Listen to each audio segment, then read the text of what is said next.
Nama saya Kusharini Hamid. Saya berusia 57 tahun. Pekerjaan saya adalah dosen di Fakultas Teknik Unisba.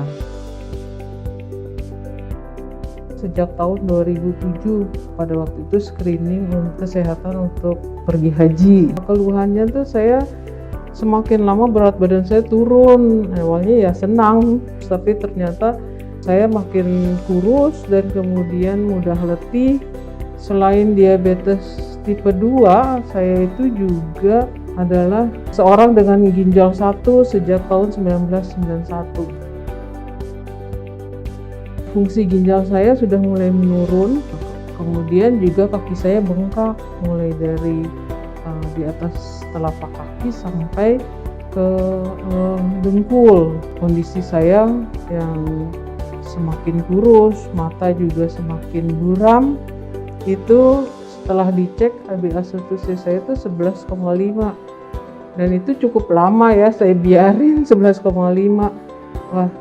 Sampai akhirnya awal tahun 2020 saya sudah mulai tidak nyaman dengan tubuh saya. Kemudian saya konsultasi dengan seorang dokter. Nah, di situ saya pakai insulin.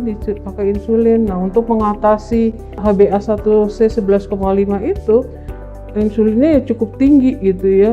Nah, ada 2 insulin yang saya gunakan pada waktu itu, yang short acting dan long acting. Yang short acting itu ya bisa dibilang 14 unit setiap kali mau makan pagi, siang, malam. Kemudian yang long acting itu 18 unit malam hari sebelum tidur.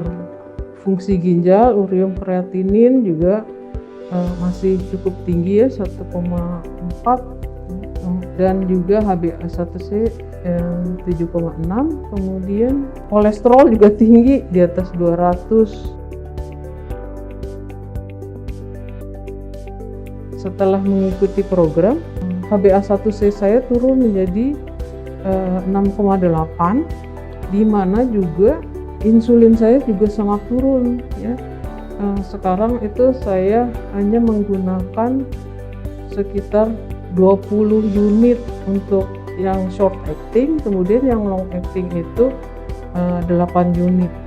Nah, jadi hampir 60% lah turunnya, dan tapi HbA1c juga turun, kolesterol juga turun. Kemudian dari fungsi ginjal saya ternyata bertahan gitu ya, tidak terus turun, malah lebih baiklah dari tahun lalu. Kreatinin saya menjadi 1,3, kemudian eGFR saya naik dari 38 menjadi 42. Dengan mengurangi dosis insulin yang saya gunakan, itu alhamdulillah biaya yang saya keluarkan untuk insulin biasanya sekitar 1 juta 1 bulan. Kemudian setelah program ini saya sekitar 400 1 bulannya gitu. Jadi ya turunlah sekitar 500 sampai 600 ribu, berkurang.